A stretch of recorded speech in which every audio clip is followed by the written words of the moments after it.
Now, if you've been with us in the services here in the last few weeks, you know that a couple of chapters ago, Pastor Roger was talking about the writer of this, Solomon, talking about things that were under heaven. And then last week, the last 2 weeks, chapter 4 were the things under the sun. All right, so two different perspectives he was looking at there. But tonight in chapter 5, we take a little bit of a moment here, or at least Solomon takes a bit of a moment here to pause and to reflect. And what he will do here, he ended chapter 4, if you remember, well, Pastor Roger wrapped it up last week, talking about a young and wise man who became king. And then admitted later that while he was king, he had done some foolish things. And so in the end, he realized that those things that he had pursued were, in his word, that favorite word that he used, vanity. He said it was like chasing and trying to catch the wind. Okay? We all realize how foolish it would be to try to catch the wind, wouldn't it? And Solomon compares what he was doing to that. Just foolishness. It's just going to go away. And at the end, he makes a comment there that those who come afterward will not rejoice in him. He realizes that once he's gone, others are going to take his place. And they will do what they're led to do. They won't follow his Solomon's ways and his directions because he's not around to guide them anymore. So even the things he tries to establish, there's no guarantee that the next generation will carry on with them. So that's what leads into chapter 5 here. But at the very beginning, he does pause and give us a prelude to the conclusion of the book. You know, he's mentioned all these things up to this point that are foolishness and strife and painful and a struggle. But he takes a few verses here and gives us a little bit of preview of the conclusion of the book. So when we get to chapter 12, you know, Pastor Roger will wrap all this up. But here, in the first verses of chapter 5, the first 7 verses specifically, there's an admonition that despite all these things he has talked about so far, we must remember to approach God with reverence. Look at verse 1 here. Guard your steps when you go to the house of God. To draw near to listen is better than to offer the sacrifice of fools, for they do not know that they are doing evil. Now, guard your steps when you go to the house of God. What's that mean? Approach the temple in this day, but worship in our day, with the right attitude, with the right preparation. Too many people, when the church doors are open, if they bother to show up, they just show up, and that's it. They have not prepared their minds and their hearts and their attitudes before they come to church.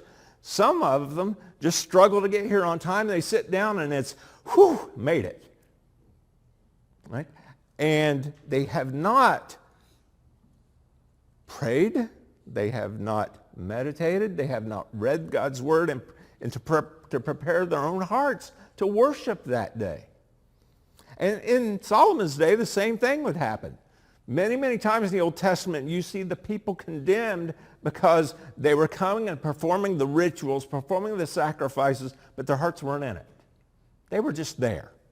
They were doing what they were supposed to do. They knew they were supposed to do it, but their hearts were not where they should be. They were thinking about everything else they had on their in the coming few days, just like we do sometimes. To draw near and to listen, he says. In other words, just to come in with our reverence and not even participate in the sacrifices in those days. It was better just to show up and listen to the priest than it was to come and offer a foolish sacrifice or a sacrifice that wasn't meaningful. So our hearts and our attitudes is what he's talking about here. Do not give the sacrifice of fools. There are too many people today that think they can come to church, put in their time on Sunday morning, drop something in the offering plate, and they've done their duty for the week. They can check that off. They're done. They're good with God for the week. And then they leave, and next Sunday they might be back to do it again. And they don't have a thought about God from Monday through Saturday.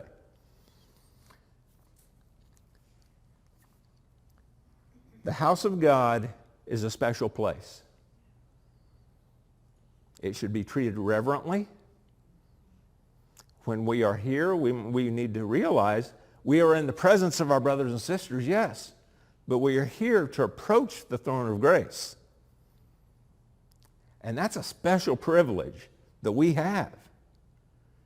And there is a peace that can be found in God that the world is searching for and doesn't have.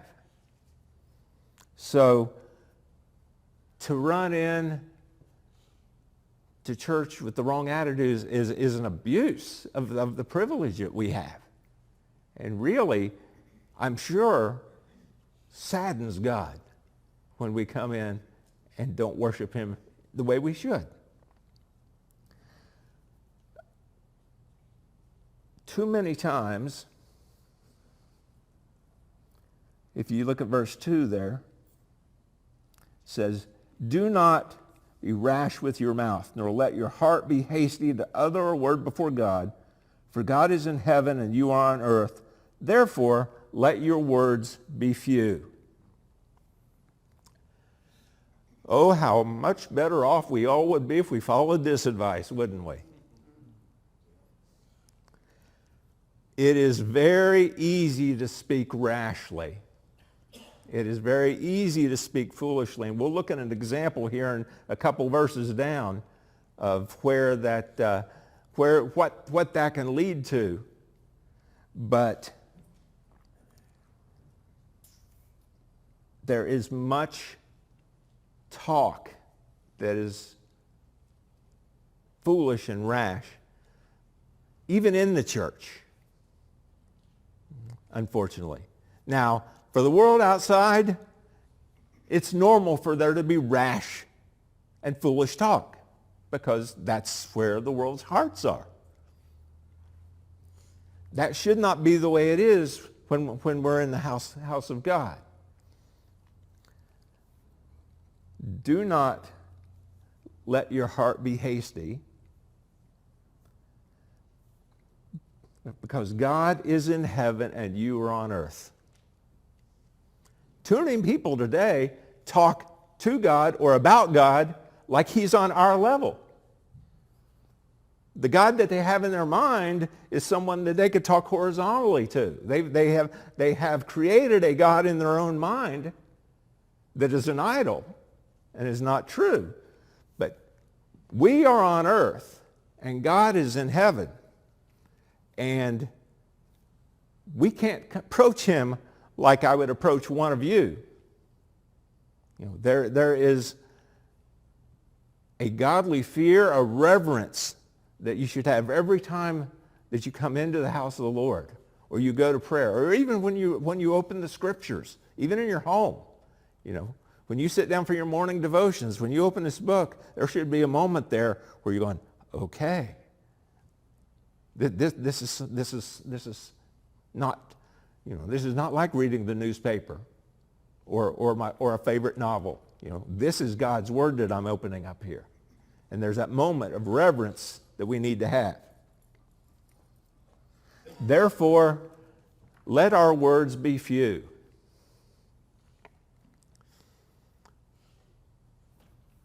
It is, especially in the world today, it is easy to offend someone with almost anything you say. Right? And I know I always remember my grandmother when we were young kids. We'd be running through the house making noise, and she would go, noise, noise, noise. No one can even think with all this noise. Okay? Now that we're a little bit older, we understand that a little bit better than we did when we were kids. But she's right.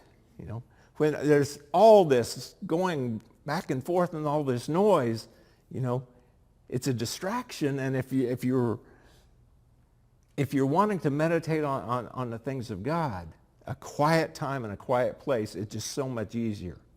So let your words be few, but spend time with people who have that same attitude, that we need to have a time of quiet and reverence. Verse 3 says, for a dream comes through much activity, and a fool's voice is known by his many words. Comes with much business, much activity. When you have a dream, when you have plans, many times you'll talk about that. You know, you'll tell people, we want to do this. We want to build this kind of house. I want to get this kind of, you know, I'm going to set this up for my family. You'll have plans where you talk about like that. Okay. You have a dream and you'll want to talk about it. It's very easy. We can see the second half of that verse. For a foolish person to chatter on and on and on and on and on and on about what they have planned. And Solomon's saying there, yes, we can make plans. We can dream. We can talk about it. But someone that it's all they ever talk about, and you hear it over and over and over again, that's the mark of a foolish person. And speaking of words, look at verse 4 there. When you make a vow before God, do not delay in paying it, for he has no pleasure in fools. Pay what you vow. If you do make a promise to God, and I mean it's almost a cliche nowadays, where someone who's in a tight pickle will say, God, if you get me out of this, and whether that's a soldier on the battlefield or somebody going through a tough situation in life, you know, it's almost a cliche now. If you get me out of this, I'll do whatever once we get through it on the other side. All right? A lot of people have said things like that. But how many have actually carried out their end of it once they got through their trouble? It was a very serious thing in biblical times to make a vow before God. Matter of fact, let's turn back to Deuteronomy chapter 23 for just a second here. Deuteronomy 23, verses 21 through 23.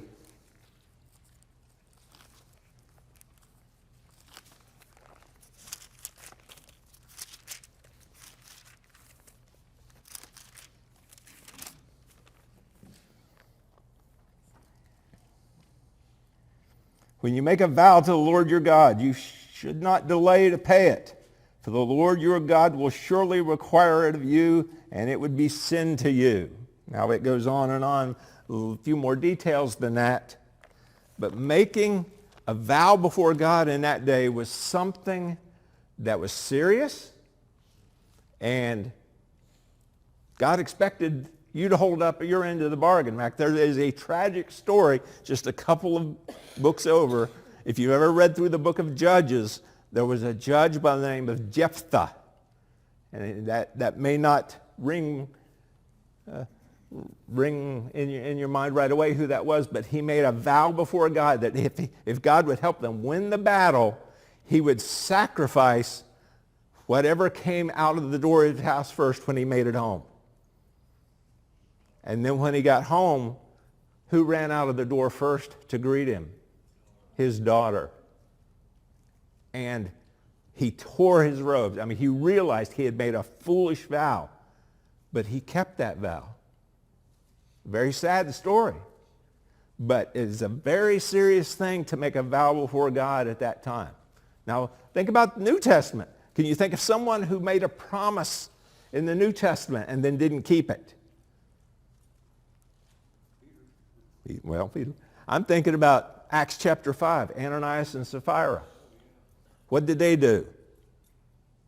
They publicly said that they were going to sell possession and give the money to the Lord. Did they hold up their end of the bargain? Halfway. Is halfway good enough? No. What did God do when they didn't hold up their end of the bargain? Struck them down. Right? Aren't you glad God's not doing that kind of thing today? But see, making a vow, making a promise before God is a very serious thing. And we do need to remember that he takes it very seriously. All right. Verse 6 and 7. Do not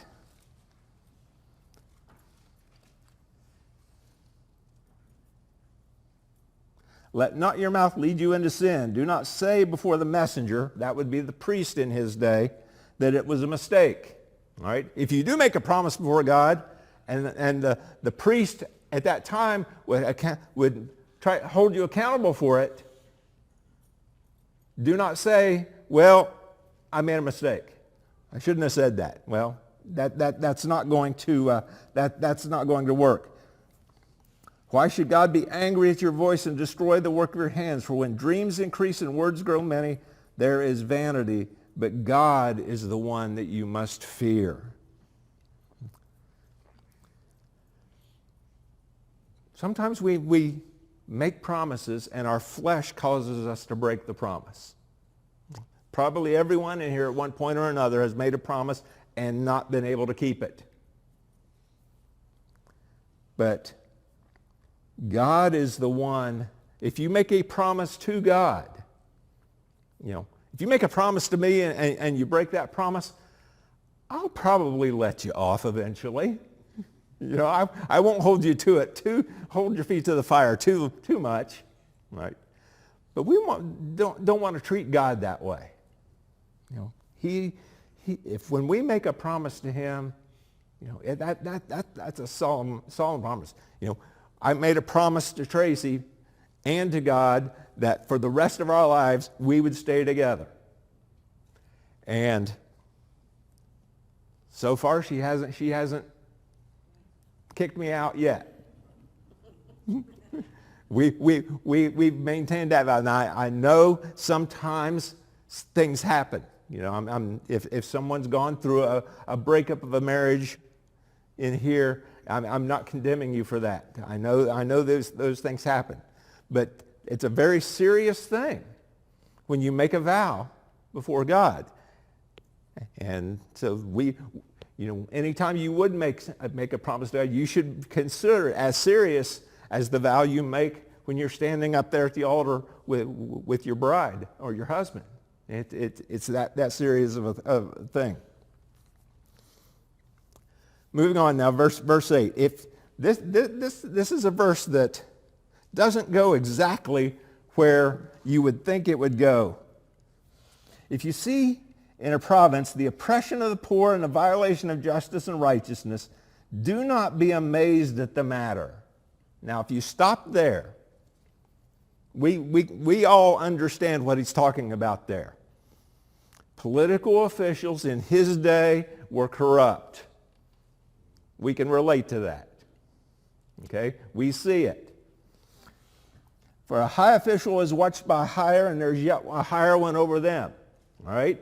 All of them up there seem to be making out like bandits sometimes. They're all scratching each other's back and doing each other's favors, and they all seem to be, gaining exceeding amounts up there at the expense of who? The rest of us. It's what it seems like. Now, you would think at that point, Solomon would say, if you see that happening, do something about it. But that's not what he says. He says, if you see that happen, remember, there's one that is higher over them. Okay? There's an official at one level, and then there's a higher, and eventually you get to the king in his day. But God is over that. And nothing is escaping God's eye. Right?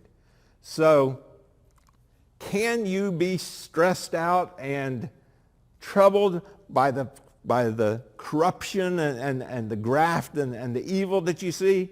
Yes, you can.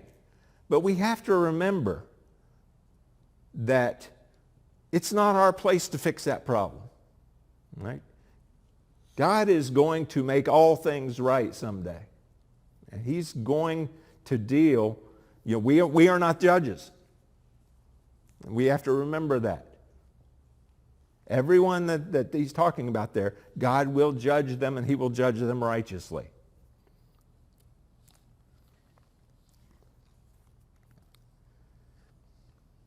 Moving down to verse 10, it says, "He who loves money will not be satisfied with money, nor he who loves wealth with his income.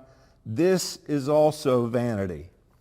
Pastor Roger gave a good example up here last week. If you were here last Wednesday night, he gave an example of two men here in this country who in their lifetimes accumulated great wealth. All right? One spent an entire lifetime building an empire and was very wealthy. And another one came into great wealth at a relatively young age. But Roger explained that both of them, when they were interviewed later, described their lives as unsatisfying. They had more money than we can imagine. They have what many people are striving for, and yet it was empty to them. Their lives were unfulfilled. They did not feel like that they really got what the pleasures that they had been looking for. And Solomon was the richest man on earth in his day. He understood that. He who loves money will not be satisfied with money. How much is enough? Roger asked that question last Wednesday night. How much is enough? Never enough. And so, but you see people who are striving after that. Anytime one of those lottery drawings gets into the big numbers, how big are the lines to buy tickets? People want that big money, don't they? We have many, many examples, both in the biblical times and in our own day. People who have had great wealth and it has brought them pain and sorrow.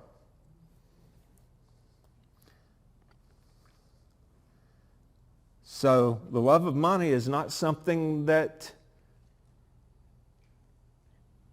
will bring you satisfaction, bring you happiness. Verse 11 says, when goods increase, even when someone is profitable, they increase who eat them, and what advantage has their owner but to see them with his eyes? All right? He was thinking in his day of someone who does accumulate wealth. And in their day, wealth many times was in terms of crops and livestock. Well, the more you had, the more people you have to hire to manage it. So what increase you gain in the crops of the livestock, well, part of it gets eaten up by the new employees you have to hire to manage the whole thing.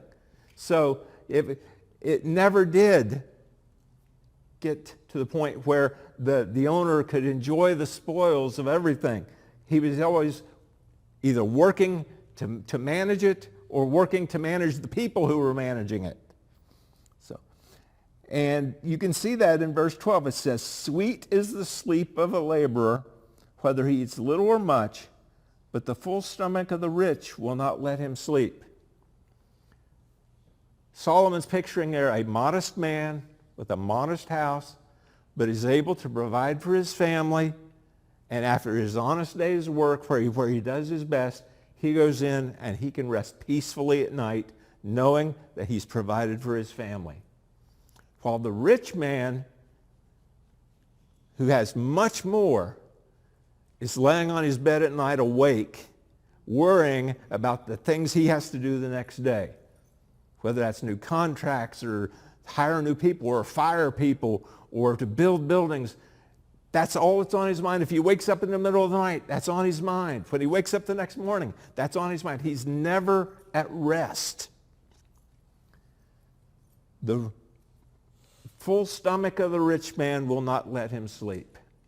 Solomon was very perceptive and loved the language he chose there. Just think about that phrase. You think about the rich and the poor. You think about someone who's hungry and someone who always has enough. And he says, the sleep of a laborer, whether he eats little or much, it's still restful sleep. But that well-fed rich man cannot sleep peacefully because of all the toils and troubles that come with that life.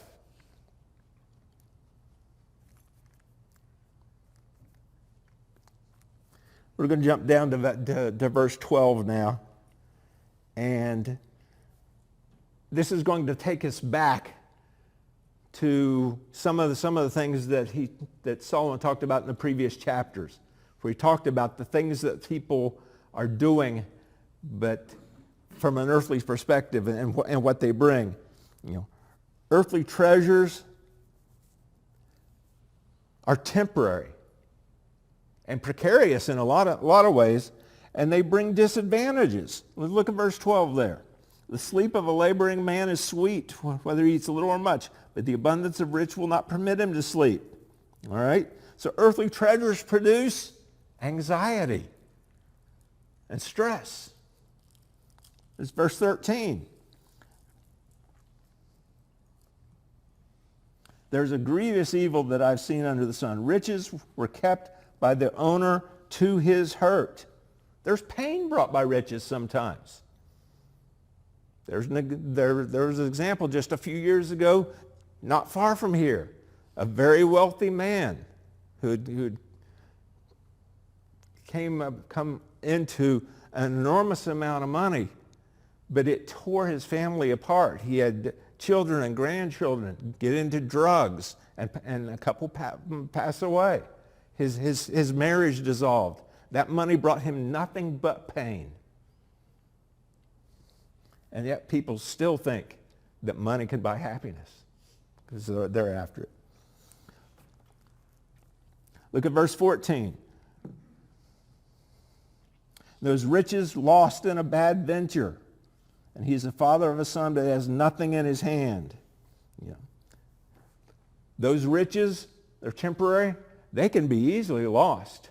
You can make a business deal that goes bad, or the party on the other side is a thief or corrupt, and that money could just go poof and be gone. And that's a fear that man has to deal with. Verse 14, those riches his riches lost in a bad venture, father of a son, nothing in his hand. They literally can be left to your heirs. And at that point, what happens to inherited money? Many times it's squandered. Right? There's really, they've spent their whole lives in controlling this and gaining this, and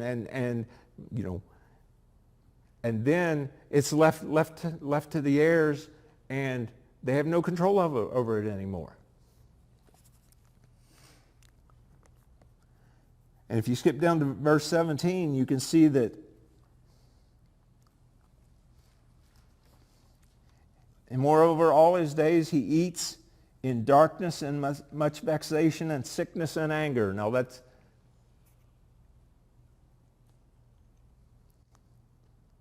you can see that you would think that someone who is wealthy and prosperous would live in comfort and live in peace. But no, because of all these cares and other things that they have going on in their life, sometimes metaphorically, they're literally alone, in the dark, sorrowful, stressed to the point of sickness, stressed to the point of anger. They don't have peace in their life. They have anything and everything that the world can offer, except what they need the most, which is peace in our hearts.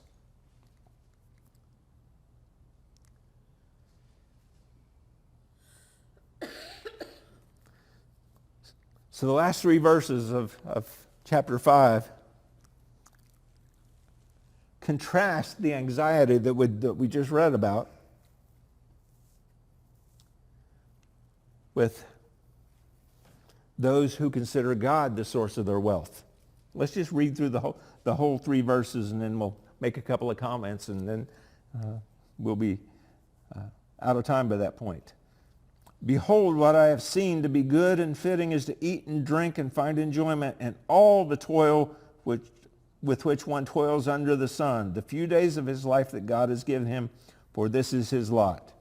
Everyone also to whom God has given wealth and possessions and power to enjoy them and to accept his lot and rejoice in his toil, this is the gift of God, for he will not much remember the days of his life, because God keeps him occupied with joy in his heart. Is it possible to have wealth and God's peace? Yes. Right? It is possible. And I mean, when we think about it, from the perspective of the world, those of us sitting here tonight are wealthy for the most part. You know, in the world's eyes, most of them would like to be in America. You can tell because a lot of them are trying to get in here. All right? They know that in this land, they have a chance to be prosperous that they don't have a lot of other places. So for most of the world, they would look at us, and they see us as the rich man. All of us. From the world's perspective.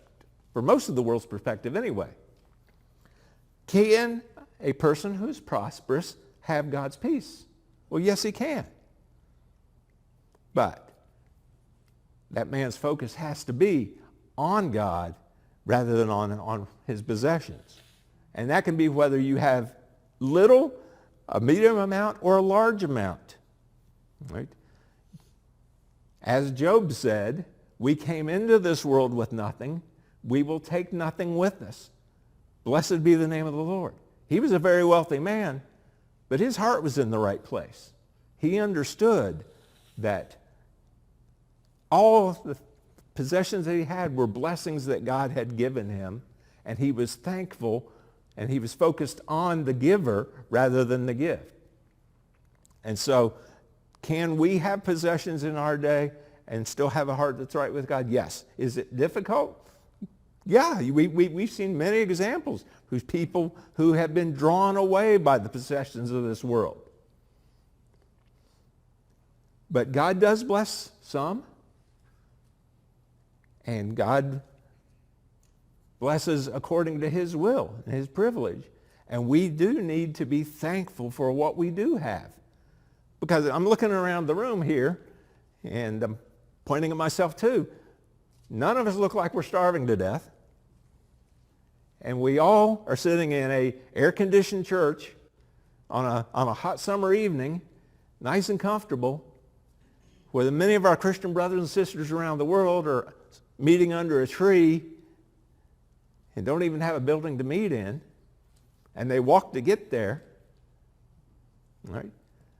But they're thankful for their position, and we need to be thankful for ours. Right? So that's what we want to take from this, is that God has given us a tremendous gift. But we need to understand that we aren't to depend on that gift. We're to depend on God himself. He is the one who has blessed us, and he is the one that has put us here for a reason. And he's blessed us to be a blessing. And so there's a whole world out there that needs to be blessed. Now, I'm not talking about financially. You know, in some cases that might be the case. But there's a whole world out there that needs to hear the good news that we know that's in this book here. And that's the biggest thing that we should be doing, is to be sharing the reason we have for the peace and the joy that we possess. And that would be the biggest blessing you could give someone, to show them their need and to be able to show them that there is a better way and that salvation is available. So as we leave here, Pastor Roger always mentions that we're entering the mission fields, and every single one of us live in a mission field. We have neighbors and we have friends, we have family, all of them. And they're unsaved that every single one of us know about. Right? So let's be a blessing to those around us. Let's pray.